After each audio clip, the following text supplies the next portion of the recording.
aside yung ulit sa pa po, ay hindi kayo upang na si Brother Jason sa okay.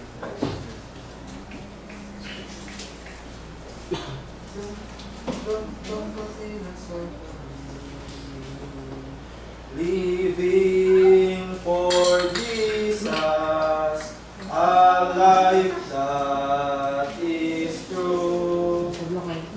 Ready? Sing. Living for Jesus, a life that is true. Striving to please Him.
tayo kung dapat ay manalangin. Kawamang banal na makapangyarihan sa lahat, na may alam ng lahat ng mga bagay dito sa mundo. Ang bawat isa sa amin, Panginoong Diyos, ay lubos na nagpapasalamat mula sa buhay, kalakasan, sa biyaya at mga pagpapala na walang sawang pinagkakaloob sa bawat isa po sa amin. Maraming salamat, Ama, sa buong isang linggo na patuloy mo kami iningatan, inilayo sa anumang kapahamakan, at taglay namin ang kalakasan hanggang sa mga oras na ito. Maraming salamat, Ama, sapagkat hindi mo kami pinagkulang sa buong isang linggong nagdaan. Ama, dumadalangin ang bawat isa sa amin na patuloy mong linisin ang aming mga puso at isipan upang handa makinig ng iyong mga salita sa umaga kong ito. Buksan mo, Panginoon Diyos, ang aming mga isipan upang malayong pumasok ang aming mapakinggan na nagmumula sa aming mga tagapagturo, Diyos. Ama, dinadalangin po namin sa umagang ito na ang ibang mga kapatid namin na nanlalamig sa pananampalataya ay katukin mo ang kanilang mga puso at isipan upang makasama po namin sila sa dakong ito na patuloy na nagpupurit, nagpapasalamat sa iyong kataas-taas ang pangalan mo, Diyos. Itinadalangin namin, Panginoong Diyos, ang ibang mga kapatid namin na may pinagdaraanan sa kanilang mga buhay. Ama, naniniwala kami na ipagkaloob sa kanila ang solusyon sa kanilang mga problema. At naniniwala kami, O Diyos, na muli kami magkakasama-sama sa dakong ito upang patuloy kang sambahin sa Espiritu at sa katotohanan. Sa aming mga tagapagturo, Panginoon Diyos, ay ipagkaloob mo ang kaalaman, katalinuhan, ang kalakasan ng kanilang mga pananampalataya at ganoon din ang kanilang pisikal na katawan ay patuloy na sumakanila upang patuloy na magampanan ng maayos at maganda ang tungkulin na ipalaganap ang iyong mga salita sa lahat ng kinapal at sa buong mundo, Diyos.